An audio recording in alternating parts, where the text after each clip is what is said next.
All right, good morning, good morning. I'm Katie Miglin with the Teach Better team, and I'm here with Mr. Jed Dearybury. We are so excited today. It is not Ray, it is me. So we're going to talk shop and get into some shenanigans. Why don't you fill up your coffee, because we decided we definitely need that this morning. Definitely need. And yeah, exactly. And we'll be back in just a few seconds.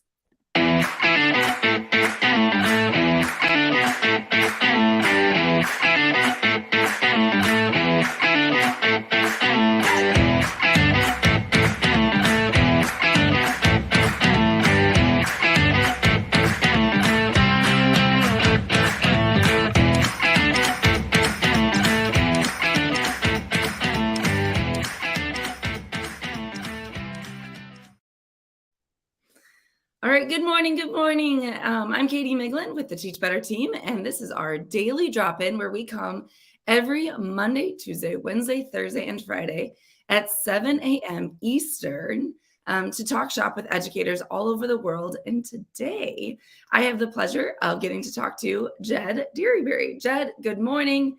How Good are you? morning.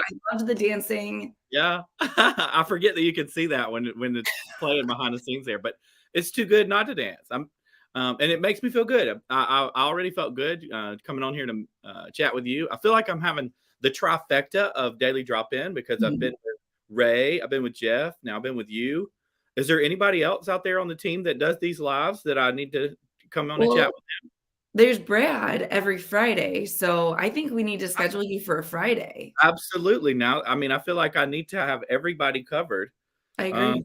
because I just love y'all. Y'all are doing great work. And every time that I'm on the show and y'all say you do this Monday through Friday every morning at 7 a.m., it just blows me away. That is such dedication to a program. Um, I love it. So thank you for what you're doing and putting out there. I wish I could say that I watched every single episode. I don't because I'm not always awake at 7.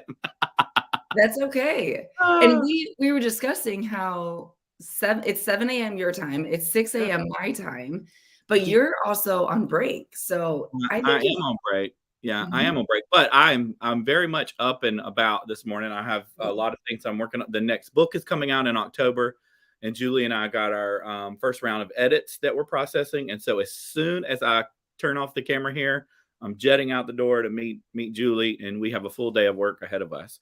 Okay. That's why I put on my fun flamingo shirt today. I don't Oh, know if I you like it. can you see my flamingo shirt? Yeah, I I do. just felt like I need a little bit of fun today, Yeah. so Yeah, uh, and it's a Tuesday. We're Tuesday. out of the Mondays. I feel like, yeah, we're ready for this. Well, good morning, everybody. We see some people dropping in.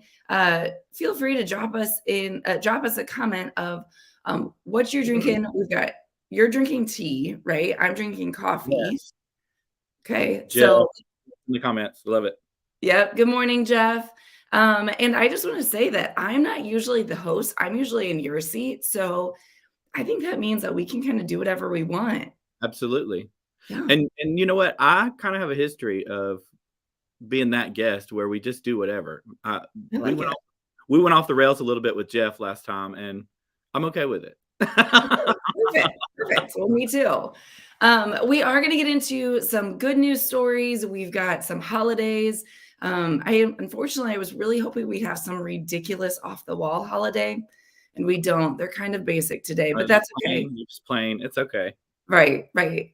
But we are going to get into our brainstorming and kind of talk shop. So, first, let's do introductions. I know you have been in our community for a while. I know you have been on our 12-hour, you've been on Daily Drop In Mhm. multiple Mhm. times. Mhm. But for people who maybe have missed all those things, can you tell us a little bit about yourself, where you're at, what you do, what do you value do you provide to education?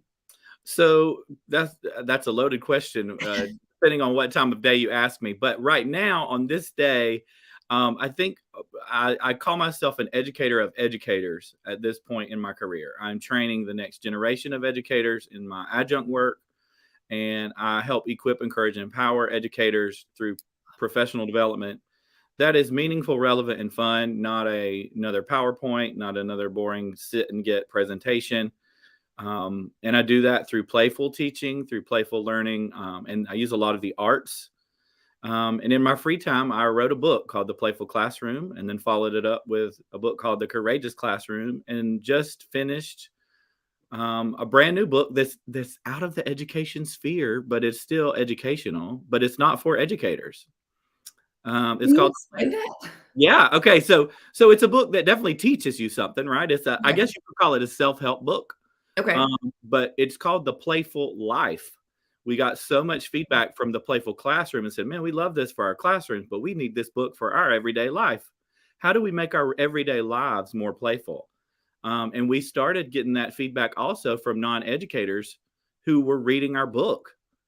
We had lots of non-official teachers reading our book, and let me tell you who those people are. Like when we wrote the book, we wrote it specifically for classroom teachers, Mhm. primarily public school educators, because that was our sphere that we worked with. Right. But then homeschool moms started picking up the book, and then people who led 4-H clubs, or people who volunteered for Special Olympics, Yeah. people who ran camps with the American Camp Association started Mhm. picking up the book and said, hey, the Playful Classroom is anywhere that you teach. Yeah. And they're right. And Mhm. so there are teachers out there who are well beyond just the regular brick and mortar school Right. that then said, hey, we need this book for our everyday life as well. So we went to the publishers. We said, we have this idea. We think we could write a whole nother book just for the everyday folk. And we did it. And it's coming out in October. That's awesome. Yeah, I cannot wait, because I think it will introduce the playful teaching aspect to the people that are outside of the classroom. And I hope that Yeah. that's going to build the understanding and appreciation and the value of playfulness in our teaching and our learning. So you had your first book was on specifically playful classroom. It was you Mhm. really kind of had that traditional classroom in mind. Yes. And then you went to playful life, but what Right. tell me a little bit more about the second book, The Yeah. Courageous So Classroom. the second book, I got it right here. I'll show you a picture of it. This is called Okay, cool. The Courageous Classroom. You Yeah. can see this is well loved. Look, it's all torn up on the back. I've been using it.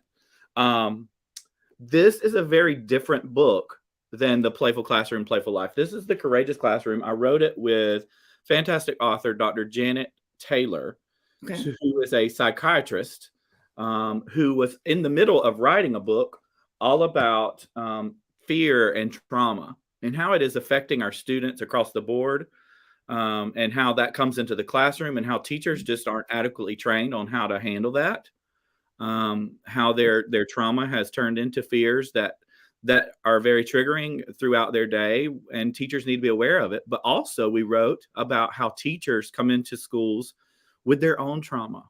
Mhm. I'm very open and honest in the book about my own childhood. There were some things that happened in my childhood that shouldn't happen to any child, that I carried with me through school, and I carried it right into the classroom with me when I taught early childhood. Um, and that changes your perspective on Mhm. how you help others who are dealing with that trauma. It helps you. I feel like it was valuable for me. I mean, I wish I hadn't gone through it. I Mhm. would much rather say that I had never been through those things, but those things definitely gave me insight in how to help students that were my classroom. And so it's a very heavy book compared to the other two. Okay. Um, but the publisher reached out and said, hey, we have this psychiatrist and she really needs a teacher voice in the book. And we think that you could add to that. And so they paired us together and we wrote the book. And it's a book I'm very proud of. The Playful Classroom does get a little more press, I think, because it's where people are drawn to it right now. Mhm. And the fabulous cover by Peter Reynolds. I don't know if you've seen the cover, but Yeah. Peter Love Reynolds, I mean, hello. He did that cover for us, and so that it draws people to it. Mhm. And suddenly, you remember what we talked about live TV? Suddenly, all my books just fell on the floor. I just don't know what happened. And they're going to stay. But I was like, oh no, they're falling, and I can't do anything about it. We Um, were right before we jumped on, we were talking about interruptions while we're live, and I shared that my kids like to wake up right as we go live, and sometimes we'll jump in, and so I think you just modeled it that it's I life. did. You're live I and you tried. can't I tried to. One of the best bits of advice I ever got as an educator I was a trainer for the district I worked with, a technology trainer. I would teach other teachers how to use Promethean board in their classroom. This was Okay. right when they were first getting big, like 2007, 2008, or Mhm. whatever. And the person who trained us from the district office, she said the first thing that you know how to do when you're teaching or anytime you're live in front of people, you have to know how to fix your face. And I was like, "What's that?" And fix your face. You have to make sure that your face does not communicate your internal dialogue or internal emotion. And so inside, I was very panicked that those books were going to fall and make a big loud noise. But I was trying to be like, "Hey, fix my face, right?" But they didn't make too bad of a noise. It was okay. Katie, No, I honestly probably remember wouldn't that. even say it. Remember that. Fix your face. That's it. I And always think it's funny when, like when Facebook or YouTube, they get like the screenshot of like when you uh, go to share a video and yeah, it's the never thumbnail. it can never be like a good face. It's never like the smiling moment. It's always like the weird. And I mentioned this show that I do on YouTube, and it automatically makes a thumbnail for you.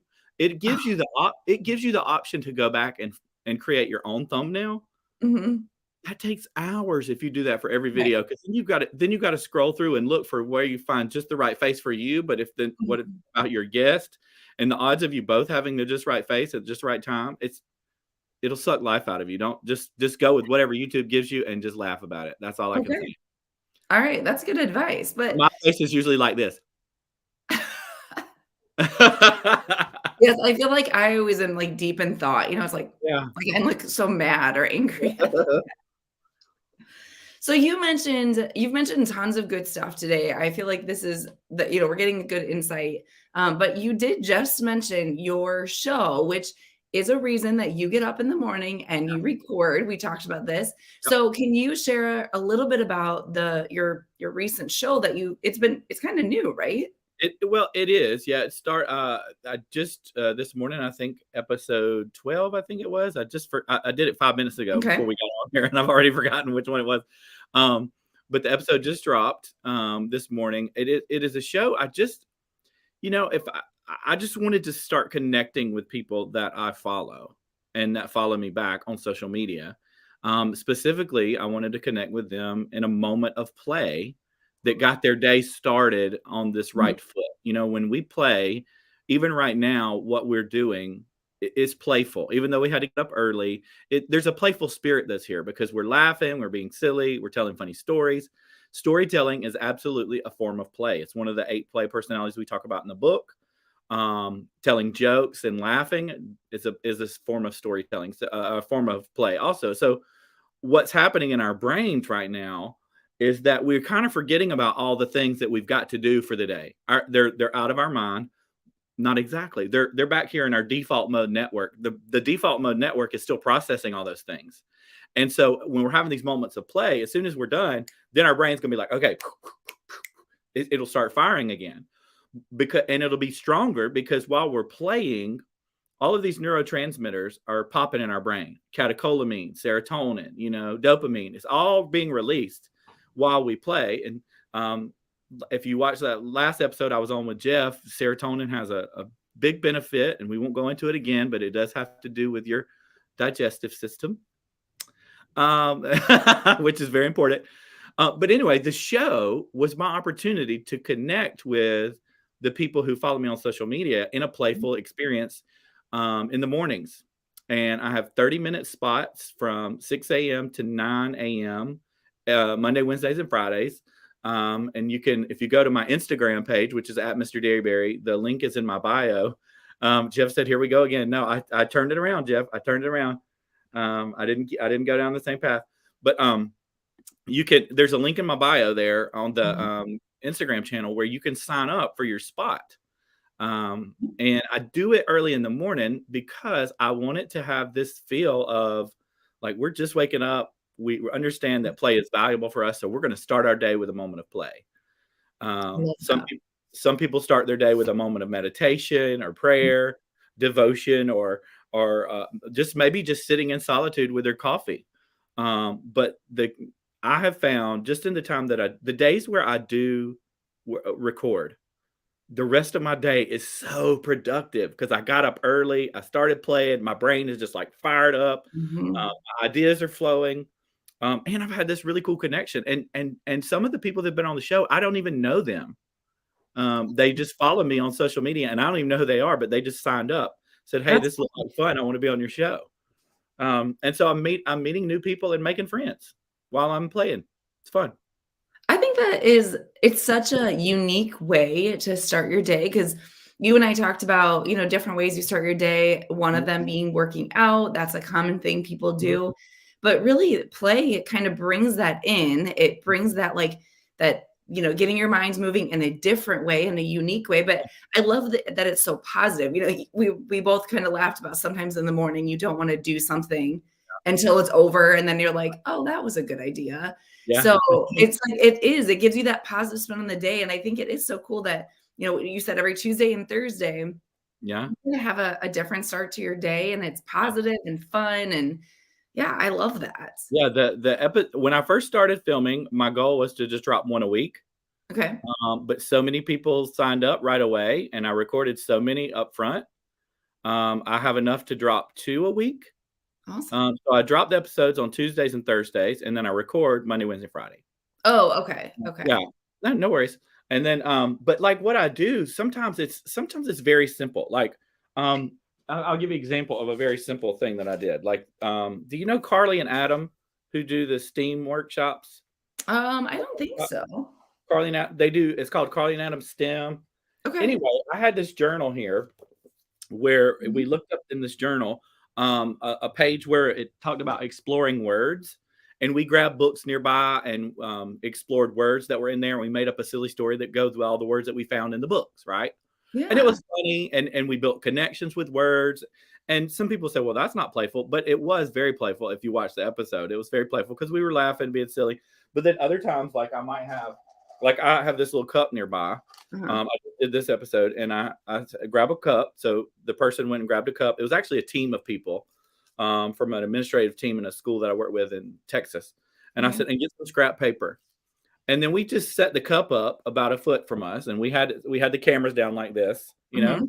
and we were like, I said, oh, okay, on your mark, get set, go, and we started throwing our paper, and all we were doing was just throwing the paper at the cup, and the first person that got all the paper in the cup was the winner. And Oh, that was that's what we awesome. did. So it's just random little things of play. Yesterday's episode was one of my favorite that I recorded. I can't wait for it to drop. You and I talked about Wordle before Mhm. the show started. Yesterday I just made up this thing called Drawdle. And Drawdle is I have an image in my head and I'm going to draw it one piece at a time and see if you can guess it in a certain number of guesses. And the Oh. person that was on the other end, she loved it. And then I mixed it with Wordle because every time she would guess, I would let her know if she got a letter in the final answer. So it was a little bit of word and drawing, and Mhm. it was fun. And I did it over here on my whiteboard. Oh, yeah. Took that little poster down and then just did it right there. So it's I don't know, my office invites playfulness here, and I Yeah. just you know every morning is something different. And that's what else I love too, is that I'm coming up with a different idea of every episode. Mhm. So when I get to 100 episodes, I'm gonna put it all in a book again or something, maybe 50. There I you don't go. know, because it'll be 50 ways to start your day with Mom and Play. Well, and what I love about it is you guys are adults that are Mhm. doing it, you're modeling with adults, Yeah. but how easy would it be for you to take those simple things and start your day in the classroom with it? And I think literally any grade level could do If that. I teach Yeah, middle school, they would love it. yeah, I that's just it's such a fun, like, and it doesn't take long, like you just showed us, yeah. many games in a few minutes. The average episode is between 12 and 15 minutes, and that Okay. includes me introducing the guests, us chatting a little bit, bantering back and forth about what's going on. It's just it doesn't take long at all, and I'm so glad that you mentioned that about taking it into the classroom. The show is for anybody. It's not for Mhm. educators. It's for anybody. But every time that an educator comes on, I make sure to say, "Look, we did this. Think about how you could make this in your Yeah. classroom." And one of the things that I say to every teacher that I meet, they will say to me, "Oh, well, we can't do all this in our math class or in our ELA class. We don't have time." Okay, I get that. I've been there. I know that you don't have time. You look for the nooks and crannies of your schedule first, and we all have nooks and crannies where there's a minute or two that is unattached to anything. Mhm. Yeah. But then I also say is, teachers love to say, "Oh, I can't put anything else on my plate." Play is not something else on your plate. Play is the plate. Play is where you're putting all the things that you already have to do. You have to do math, make it playful. If you Yeah. have to do ELA, make it playful. If you have to take attendance every day before 9 a.m., figure out a way to make it playful. I Um, love that. that is play is the plate. It's not an extra thing on your plate. It is the plate. And I've been trying to help people understand that. And I think it's slowly starting to happen in the network of people that I'm working with. Mhm. I mentioned the school in Texas that I had worked with. It is an amazing school. It's an early childhood school. It's just for 4K. Mhm. It's a public school in the district, but they put all their 4K students in one building, and there's 28 classes of 4K students. Can you even fathom what that looks like? It's I honestly, my first thought was, how loud is that school? well, it is loud because they're learning, and Right. their classrooms are amazing. And get this, each teacher doesn't have their own classroom. In a traditional school, especially in early childhood, each teacher has their own classroom, and that's where the kids stay all year. Every 3 weeks, these teachers rotate to a new classroom with a new theme and new playful experiences, and it is amazing what they're doing. Wow. So, like, the first 3 weeks, you might be in a transportation room. The next 3 week, you might be in a farm room. The next 3 weeks, you might be in the community helpers room, and Cool. they do it every 3 weeks. And then when they're done with there's 8 rooms, and when they're done with that rotation, they go and do it again with all new curriculum. It's amazing. It's That's such absolutely a amazing. unique idea. Look, I'm telling you, they are leading the way, I think, in innovative thinking at that school, and they're not doing it with one piece of technology. It's not the technology is not. I mean, they are using like a Right. whiteboard in the room or whatever. But what I mean is that they are being innovative, and the innovation is not through technology. It's through a forward thinking process of let's try something different in this class. Let's try something different in the school. Each classroom has this big mural painted on the back that is representative of the theme. They use the things from the mural in their classroom. They have playful stations all around the classroom. And part of the training that I've been bringing to them is helping them how to make those stations more purposefully playful, Mhm. weave in a story through the centers so that you don't just have centers in isolation, so that the Mhm. centers are connected as they travel around the room. It's amazing. It's called Belton Early Childhood School, and it's It's been in a you said it's in a public school yeah, it's, district, which is Belton fascinating. Belton Independent School District, and this particular school is just the school, in the district where the 4K students go. It's incredible, and I'm so glad that I've got to be a part of it this year, and I'm gonna get to go back in August and do some more work with them next school year. Um, and it's such a I can't even believe I get to be a part of it. Every time I go down there, Mhm. I'm just in awe of what those ladies are doing in that building. It's incredible. I kind of wanna go. Do you think that they would take a 35-year-old? Totally think they would take you. Now they might put you to work after, they'd let you be there for a learner for a few days, but then they'd put you to work. 28 classes of 4-year-olds. You need all the hands you can get. Oh my Um, gosh, I'm tired just thinking about that, honestly. Let me tell you this though. The first time the first time I went, it was in August before students were there. Mhm.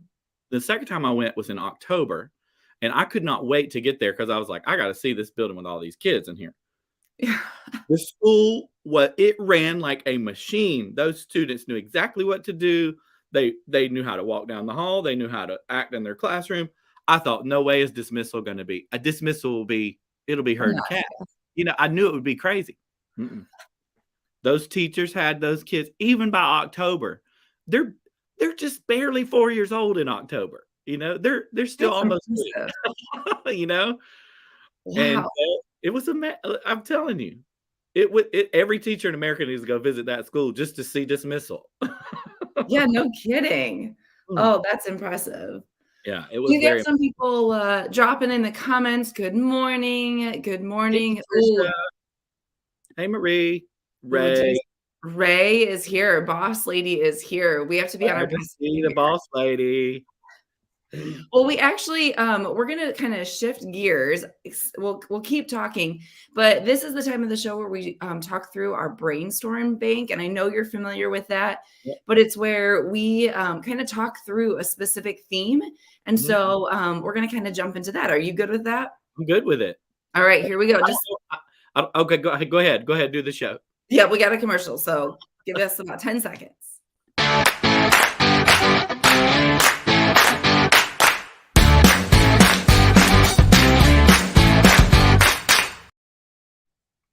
All right, welcome back. I'm Katie Miglin with the Teach Better team, and I'm with Mr. Jed Dearybury.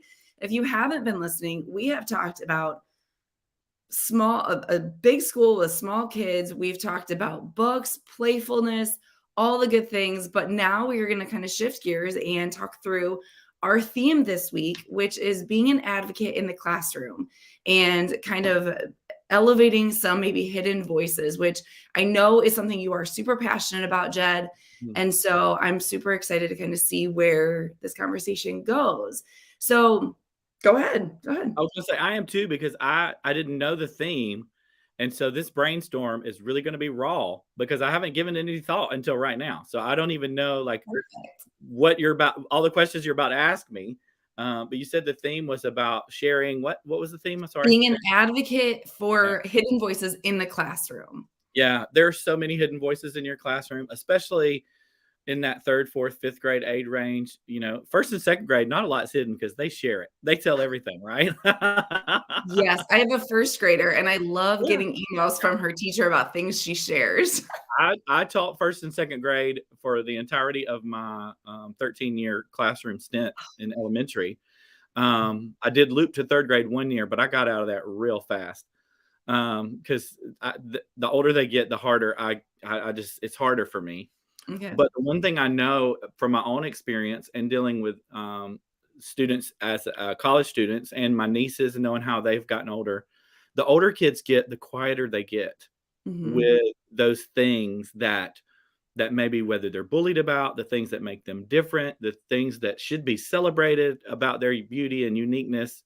Right. Um, because what happens is we learn that there are some things that society doesn't want us to talk about. So we quiet ourselves down. And so I love that you're highlighting that this week, advocating for those who are in those quiet spaces that we don't Mhm. hear about as much. There are students with learning disabilities in your classroom Mhm. that don't feel representation. There are students of LGBTQ families that don't feel representation. Uh, Mhm. they themselves aren't a member of that community, but they maybe have moms and dads who are, or cousins and aunts and grandpas. In the county where I live, there was a little girl who wrote a story about her dad or her grandpa, who's a drag queen on the weekends, Oh my which gosh, that's which is awesome. which is fabulous. I think it's fabulous that she has that kind of grandpa, Yeah. doing that work. And she wrote a story about it at her elementary school, and her elementary school would not allow it to be published in the school anthology because it was inappropriate. But that was definitely a hidden voice that should have been Mhm. amplified. They were worried about what the community would think instead of worrying about how removing it would crush that student. And the Um, family, yeah. and the family. But I said specifically the student because the student was in fourth grade. The Right. student was finding the courage to share their true self, their true family. Mhm. And now that student was taught that that was inappropriate. Right, right. And I just have all kinds of trouble with that because that's her family, that's what that's their life. And a drag queen is just a man in a costume. That's Mhm. all it is. Um, it's the people who make it into something sexual. Now, granted, their costumes can be a little risque sometimes, but every time I've seen a drag queen do a show at a public library, they realize that they're going to a public library and dress accordingly. Right. I've not seen a drag queen in a G-string doing a read aloud at a public library. You I know, hope not, man. and I haven't seen that. And if I did, I would say that's inappropriate. You shouldn't be Mhm. doing that in front of children. I would But, absolutely. I think I think you brought up a good point about, like, there is a point where it is a shift. Yeah. I see that too. Like I said, I have a first grader, and I see just there's certain things that kind of shift as they get a Mhm. little bit older. And Yep. now I teach middle school. I have my entire career, and there are students who are super open, and you hear every thought that comes to mind, but there's a good population. And I don't know that it's always necessarily society. It could also just be what their family or Mhm. what they're Oh, yeah. exposed to, is has taught them that either this shouldn't be talked about or this should be kind of Mhm. hidden. And it is kind of sad because you want every student to feel heard and valued no matter what Mhm. background or beliefs or whatever they come from. And Right. it's a challenge. I had a student one time who came from a multiracial family.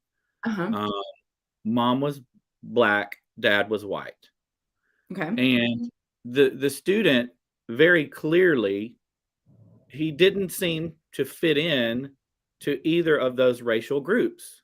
Okay. And one, I would watch him on the playground. Mhm. And I would say I watch him on the playground. It wasn't like I was intentionally just watching him. It was Right. after noticing some behaviors, having some Mhm. talks with the parents, um, and he didn't seem to fit in with either group.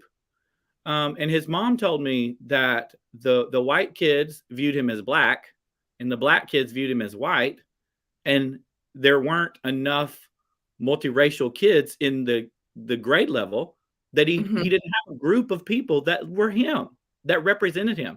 So how do you recognize that? How do you help that hidden voice of that student? Mhm. You do it through literature, you do it through pictures, you do it through stories of people like him. You find videos on Scholastic that represent those students, and you use those in your classroom, because that student needs to feel seen and heard and part of society, so that they don't have to, go through this awkward experience of like, well, where do I belong? Yeah. Because all of us, we go through that just in our existence anyway. Where do I belong? But it's harder. It's even harder when it's a part of a community that's maybe Right. largely seen as marginalized. Well, I think you hit it spot on.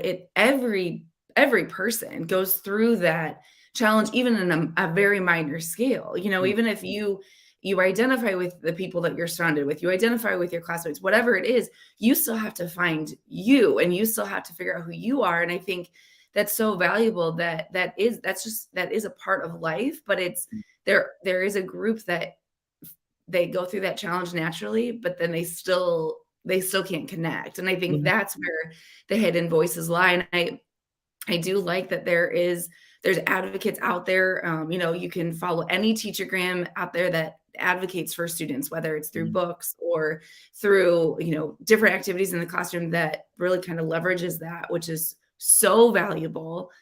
So I like that there is a shift in, society to an I extent. think I think if it would we'd be doing a disservice to not mention too that lots of states are fighting battles right now that are Mhm. making some of these topics illegal to mention, Mhm. um, because they've conflated what they think is happening with the reality of what is happening, and the two are not the same. Right. Um, Elementary teachers, certainly are not instigating conversations that are inappropriate for children. They're just not doing it. Now, there might be a lone wolf out there that does something inappropriate, but that's every career in every profession. Um, Exactly. in every community, there's somebody that could be doing that. But largely, those are not conversations that happen. But like this, you saw me lean over because I wanted to talk. This was on topic, and then we Mhm. went to multiracial. So it was just beautiful segue here. This Oh, book is. love Do you know this book? no, but I love the cover. You must get this book. It should be Yeah. in every classroom, not just a lot of. I teach children's literature as one of my adjunct courses. Okay. I'm very passionate about helping people understand that children's literature, just because it says children's literature, I have learned more about the world from children's literature than any novel I've ever picked up. I'm just going to tell you, because you can read this in 5 minutes and take away from this what a novel takes you days to read. And Um, it's so simple. Do you yeah, notice that? These books, like, simple. I read books to my daughters, and I'm like, "Man, why is there a 500 book published on Yeah, this with yeah, all this yeah. research?" Like, this has Yeah, got it. It's perfect. Yeah, definitely. What subject do you teach in middle school? I don't know that. I teach math, You so teach math. Well, I'm sure there's something you could do with this book, even in your math class, if we got to it. But perfect. it's called Uncle Bobby's Wedding, and you see the cover. Uh-huh. The white guy is Uncle Bobby. The black guy is Jamie, which is Okay. Uncle Bobby's boyfriend. But what I love about this book, nowhere in this book does it say, "Oh, Uncle Bobby's got a boyfriend," you know. Uh-huh. "Oh, Uncle Bobby's gay," you know. "Oh, Uncle Bobby's a queer," you know, in our queer community. Uh-huh. It doesn't do that. It just says, "Hey, Yeah. Uncle Bobby's getting married, and he's getting married to Jamie." And the little girl right here, I think her name is Sophia. Let me see if it says on the back. I can't remember. I can't. I'm gonna have to look because it's gonna drive me crazy if I don't look it up. I think What I it's Sophia. like, it's But just like anyway, oh, natural. Chloe is her name. Chloe, Chloe, yeah. okay. So Chloe is sad because Uncle Bobby is getting married, and she feels like she's going to lose her uncle. You know, Oh, how many kids have been in that situation where mhm. maybe even their own parent is getting remarried and they feel like they're going to lose a parent? You know, so this has some really good themes in it. But then Uncle Bobby introduces her to Jamie. She loves Jamie. They go to the zoo, they go to the amusement park, they have a picnic. And then by the end, she realizes that she's getting an extra uncle. She's not losing Uncle Bobby, she's getting Uncle Jamie. What I love about this book is that it introduces you to not only a gay couple, but it Mhm. introduces you to a multiracial couple. And Yeah. it doesn't even mention there's nothing inappropriate about this book. Right. If you replaced Jamie with a female character, nobody would say anything about this book. Yep. They would say, "Oh, such a good book for helping kids understand change," because that's what it's about. Yeah. They just happen to use a same sex multiracial couple to do Mhm. that. And that is what bothers people. They think that's inappropriate. There's nothing sexual about that. There's no mention of anything um, inappropriate in that book. Mhm. I would read that book to a kindergartner. There's nothing inappropriate in there. And what Well, it does, it allows a hidden voice to be seen, multiple hidden voices. I and think even it's subtle. Like, it's not, I think what you're saying is so accurate, and that it doesn't have to be like, I think sometimes, and I know I've personally struggled with this, where I feel like I have to highlight to allow the hidden voices to be heard. It's like I have to like show that I'm doing something to highlight it, and it doesn't have to be. It can be well, just a natural part of, like you said, it's just literally two people getting married and talking about change, but they were able to leverage those hidden voices by the character choice. I think that's awesome. I think there are times when we absolutely must be intentional about Mhm. hidden voices. Like if you're in a school right now and a student asks you to um, process, the shooting that happened in Buffalo, you've got to lean into that Mhm. and be intentional and talk about the facts of that. Who Yep. that guy was, what he did. Um, but there are other times when you just read a book Yeah. and you let the book speak for itself. Yep. Another hidden voice that I think is valuable in that book is Chloe, the little girl. Mhm. Um, her fears are a hidden voice. Her Yeah. worries, her concerns are a hidden voice that it took her a minute to voice those. And then when Mhm. she did voice them, was she heard or was she dismissed? Oh, you don't have anything to worry about. You know, they didn't Right. dismiss her. Uncle Bobby said, "Oh, let me come and let me help you meet Jamie and get to know Jamie." So there's lots of hidden voices in that book, and honestly, almost every children's book you pick up, there's a hidden voice Mhm. in there. It's trying to scream to get out. That's why they wrote the book. Yeah, and it's just so subtle, and it doesn't, sometimes I think as adults we make things more complicated. And Mhm. so I think it's great. Bree just dropped in the comments, books and play, best day ever. And I could not agree Yeah. more. I think this has Thank been you, such a Bree. Yeah. it's been such a Well, fun, conversation to talk about, because being an advocate can look different in so many ways, but I think you're bringing up such a good point, that just bringing some children's books, because yeah. they can speak volumes when sometimes us as adults, we don't have the right words. Yeah, absolutely. That you said it beautifully there. Sometimes we don't have the right words, and these authors do, and they spent years Mhm. thinking of the story, and the illustrators spent years creating these beautiful pictures, and a Yep. lot of times the pictures will say things that the words can't. Yep. You know, Uncle Bobby's wedding is a classic example. If you flip through the pictures, it says a lot with the pictures that the words never say. So, yeah, build your children's library. I could. Mhm. I'm gonna I'm gonna take my camera back and give you all a live shot of just part of my library here. Forgive the mess, but as you scroll down, Oh my see all god. these are all children's books, and these are all books that I have bought since I left elementary. Yeah, every one of these are books that I bought since I left the elementary classroom, because I left all my books in the classroom for the teacher who was taking over after me. I did take a little set of my Arthur books, Arthur the Mhm. Aardvark.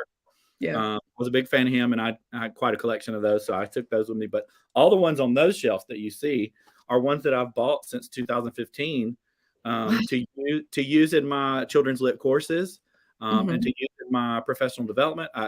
Anybody who's ever been in a professional development with me has probably seen me talk about The Dot by Peter Reynolds. Mhm. There's definitely a hidden voice in that book. Um, Mhm. Vashti, the main character, she's sitting at the desk and she's in a grumpy mood, and the teacher starts to hear her hidden voice of, there's something bigger going on here. What's happening? And it finally comes out. Vashti says, I can't draw.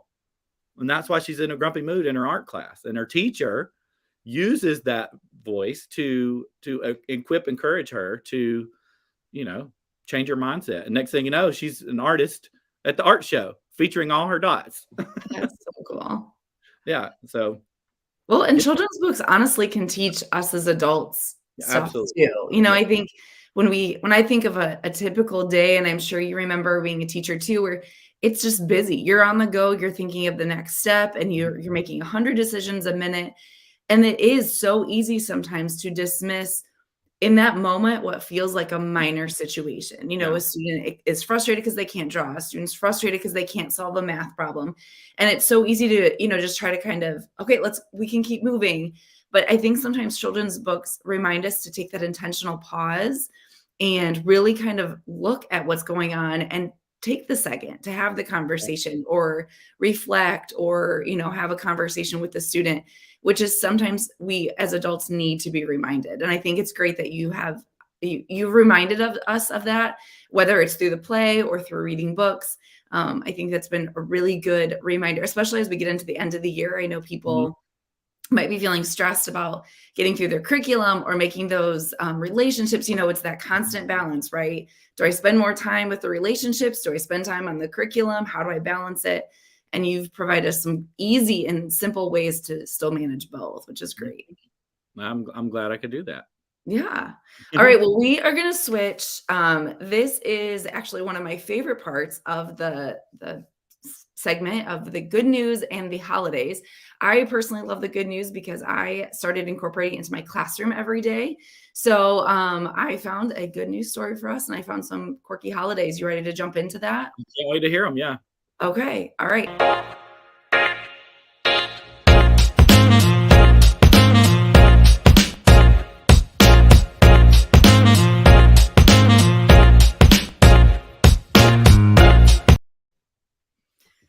All right, well, we are getting into our good news segment, or section of this segment. And I love the good news. I love starting my day with some positivity.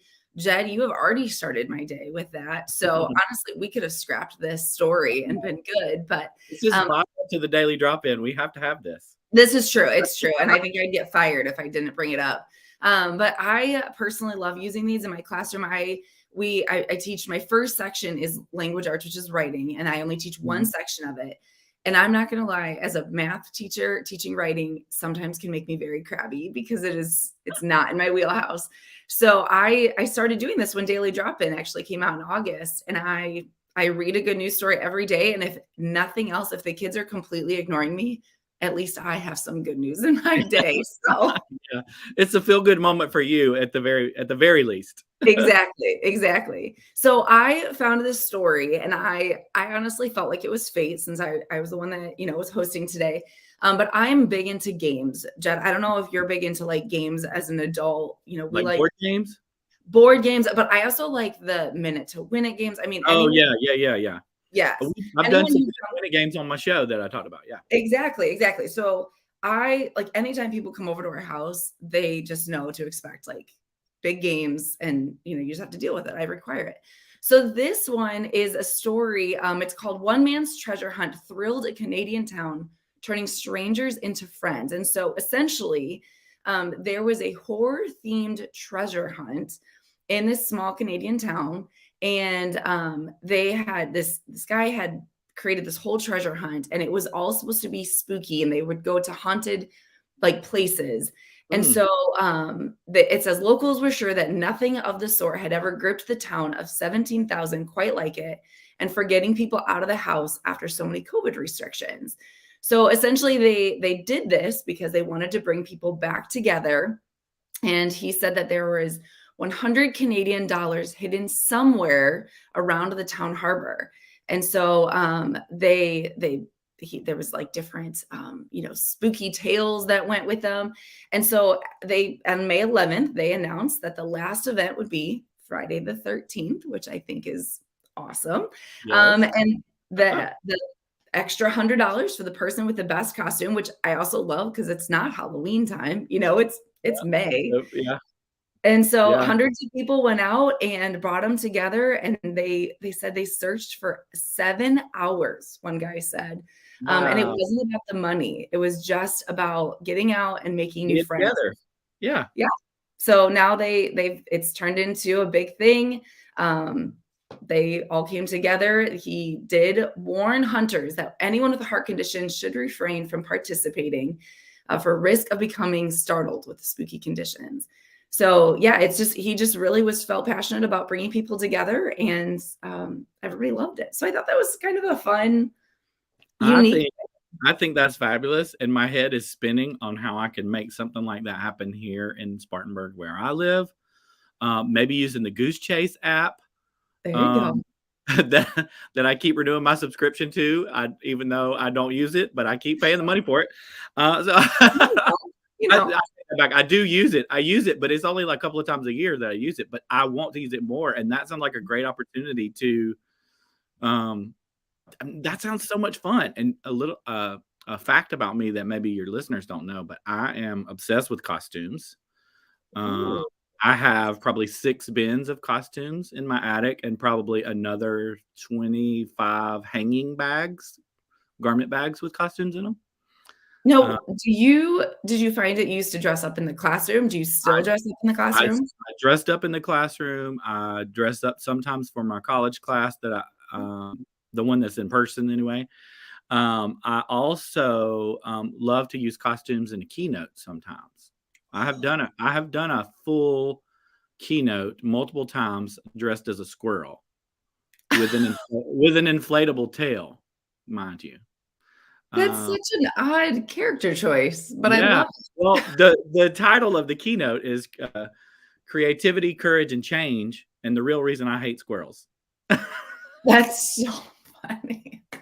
And it's very random that I added that on to that, because one time, this was years ago, probably 7 years ago, a district in Indiana asked me to give a keynote at their event, and they wanted the focus to be creativity, courage, and change. And I was like, oh, okay. Well, that's the title of my keynote. And they said, well, we need something fun than that, more fun than that. And I was just like, all right, just add something like, and the real reason I hate squirrels. and they were like, oh my gosh, we love it. I was just kind of joking when I said it, but they went with it. And then that forced me to figure out why I hated squirrels.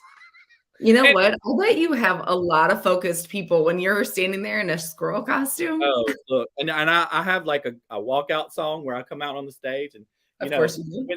The tail goes this way, it goes up this way. And when you're bopping and that tail, if you go to my Facebook page, I think there's a profile picture of me dressed as the squirrel somewhere. I did that keynote several times for different organizations. So there's probably a video or something out there in the world of me dressed like that. That is awesome. Yeah. But my favorite costume, I have a Woody costume from Toy Story. Yeah. And there's a picture out. I worked with the Teacher Heart Out conference for a while. Mm-hmm. Still trying to get back in the loop. I can't make my schedule work with their schedule here lately, but I'm still a part of the organization. And they always have a themed dance at their conference. Ooh, where it's a dress up event. Like one time they had a pink party.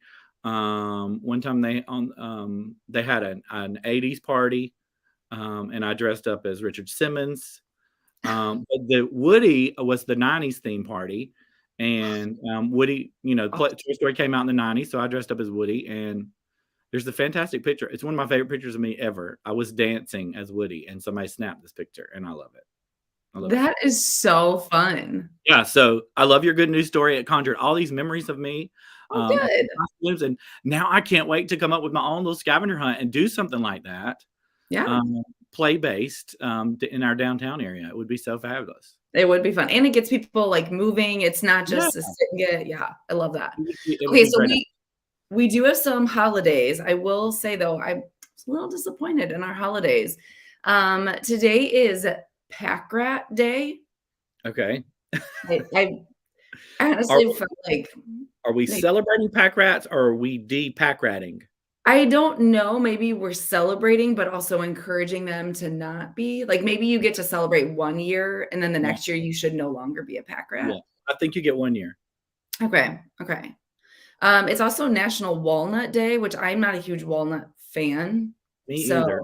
I'm not. They're a little dry for me. Yeah, me too. Yeah. And this one I was confused. National Idaho Day. Now, was there a national every state day? Because otherwise, like, what makes Idaho so much? I don't know. I mean, does that mean the only way to celebrate that I know of was we're supposed to eat potatoes today? That's what I plan on doing. I assume that's how you celebrate.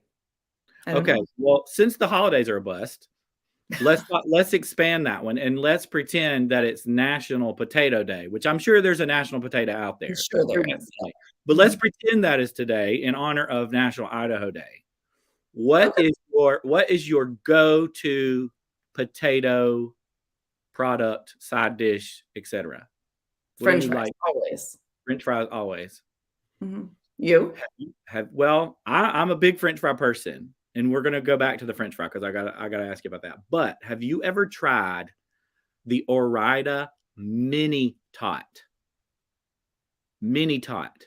It's not a regular size tater tot. It is a mini tot.